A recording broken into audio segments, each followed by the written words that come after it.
পরিবারে বিয়ের সানাই মেয়ের জন্য কেমন পাত্র চান সৌরভ। বাবা বিশ্ববিখ্যাত ক্রিকেটার, মা স্বনামধন্য নৃত্যশিল্পী। তবে সানা নিজেকে প্রচারের আলো থেকে দূরে রাখতেই ভালোবাসেন। সম্প্রতি এক পারিবারিক বিয়ের অনুষ্ঠানে বাবা মার সঙ্গে পোজ দিলেন তাদের একমাত্র মেয়ে সানা। সম্প্রতি এক পারিবারিক বিয়ের আসরে এক ফ্রেমে পাওয়া গেল সৌরভ ডোনাকে। নবদম্পতি শ্রীলদিত্য বন্দ্যোপাধ্যায় এবং বর্ষার শুভ পরিণয়ে হাজির হয়েছিলেন সৌরভ গঙ্গোপাধ্যায় ও ডোনা গঙ্গোপাধ্যায়। বিয়ের আসরে বরের পাশে সৌরভের উপস্থিতি যেন পুরো অনুষ্ঠানটি জৌলুস বাড়িয়ে দিয়েছিল কয়েক গুণ। হাজির ছিলেন সানাও।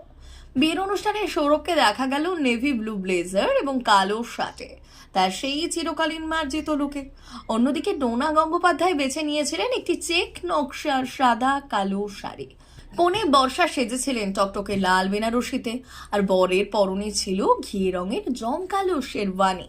সানা বেছে নিলেন লাল রঙের সালোয়ার কামিজ। পরিবারের এই মিলন মেলায় সানার হাসিমুখ বলে দিচ্ছিল বিয়েতে ফার্স্ট কাজিনের বিয়েতে তিনি কতটা আনন্দিত। এই মুহূর্তের মধ্যে সৌরভকে জিজ্ঞেস করা হয় তার একমাত্র মেয়ে সানার বিয়ের ব্যাপারে। মেয়ের জন্য কেমন পাত্র পছন্দ মহারাজের। আগে এক সাক্ষাৎকারে সৌরভ মজা করে জানিয়েছিলেন এখন কি ভাববো, সানা অনেক ছোট। সানার বিয়ে নিয়ে কোনো ভাবনা নেই সৌরভের। হবু জামাইয়ের মধ্যেও বিশেষ কোনো গুণ চান না সৌরভ, তবে ভালো মনের মানুষ হতে হবে।